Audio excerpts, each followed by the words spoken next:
Bienvenue à tous, bienvenue sur la chaîne.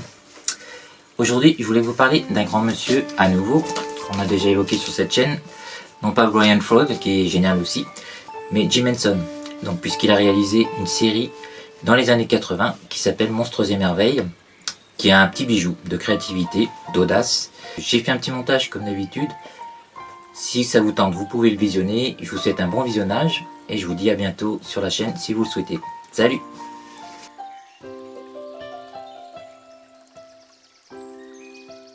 En 1986 sort le kitschissime Labyrinthe de Jim Henson, une nouvelle fantasy live qui fait appel aux dernières technologies animatroniques pour donner vie à ces savoureuses créatures, toujours issues de l'imagination du génial Brian Froud.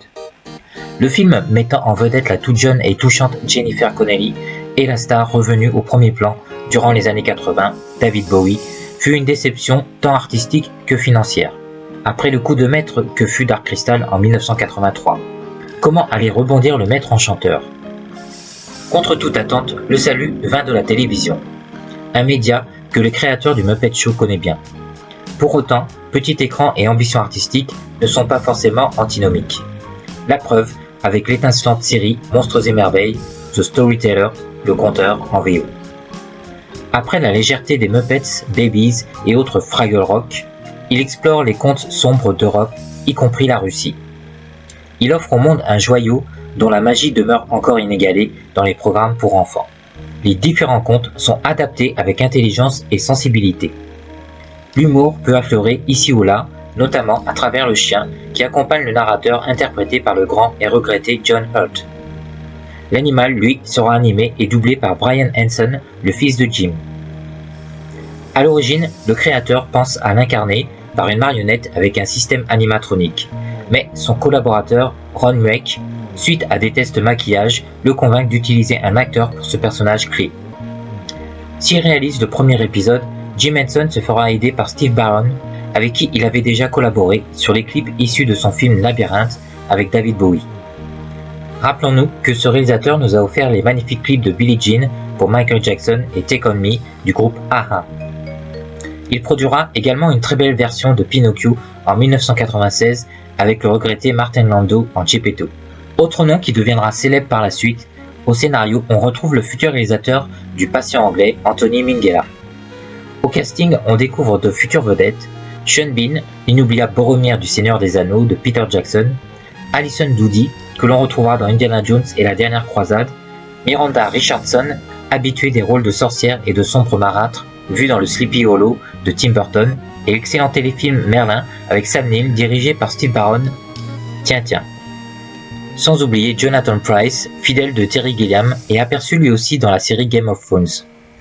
Les techniques semblent comme ces contes hérités du passé du cinéma. On jouit de ces visions envoûtantes de personnages errants dans des décors peints, rappelant les techniques d'un Karel Zeman et ses poétiques expériences visuelles. Cette technique avait été utilisée sur le singulier Taxandria de Raoul Servet et le film de Rohmer L'Anglaise et le Duc. Pas mal d'animatroniques également pour concevoir des créatures parfois imposantes qui dépassent largement les dimensions usuelles des marionnettes, comme dans Dark Crystal ou Labyrinthe. Les décors et les costumes sont soignés et parfois complexes comme celui de Hans Picodou ou de Belle Chagrin. La musique est signée Rachel Portman, alors jeune compositrice travaillant pour la télévision. Elle a écrit une BO absolument envoûtante, utilisant des instruments évoquant l'époque des contes décrits par Henson et son équipe. On n'est pas loin de Prokofiev pour le thème principal. Elle reçut à juste titre le Anthony Asquith Award du British Film Institute pour le Storyteller. Elle a mené ensuite une brillante carrière au sein de l'industrie cinématographique. Ce programme d'une exceptionnelle qualité sera jugé trop dark pour le jeune public par la chaîne NBC, mais sera néanmoins à juste titre récompensé par un Emmy Awards et par 2 BAFTA Awards pour les costumes et meilleurs programmes pour enfants. Un spin-off de grande qualité sera réalisé avec 4 histoires portées par Nigel Williams, là encore avec un casting haut de gamme. Des acteurs confirmés comme Michael Gabon en narrateur, en lieu et place de John Hurt, mais aussi Derek Jacobi, ainsi que le futur gouverneur de Walking Dead, David Morrissey. Hélas, Jim Henson décède durant la production d'une infection qu'il aurait pu soigner selon certains médecins s'il s'en était occupé plus tôt. Selon Frank Oz, son ami et associé de longue date depuis les Muppets, c'est le stress lié aux négociations de vente de sa compagnie au géant Disney qui aurait causé sa perte. Des hommages à sa hauteur lui furent rendus lors de ses obsèques. Le choc se fait encore sentir parmi ses fans. Qui sait quel monde empli de merveilles et d'humour il aurait pu encore nous offrir. Heureusement, ses enfants ont repris le flambeau. De Brian, très tôt inclus dans le processus créatif de son père, jusqu'à Lisa Henson, productrice de la sublime série Dark Crystal, réalisée par le Frenchie Louis Leterrier, évoquée sur cette chaîne. The Jim Henson Company et le Jim Henson Creatures Shop continuent de participer à la création d'œuvres cinématographiques, apportant ce savoir-faire unique entre artisanat et nouvelles technologies. Si vous ne connaissez pas cette série magique, n'hésitez pas à la découvrir.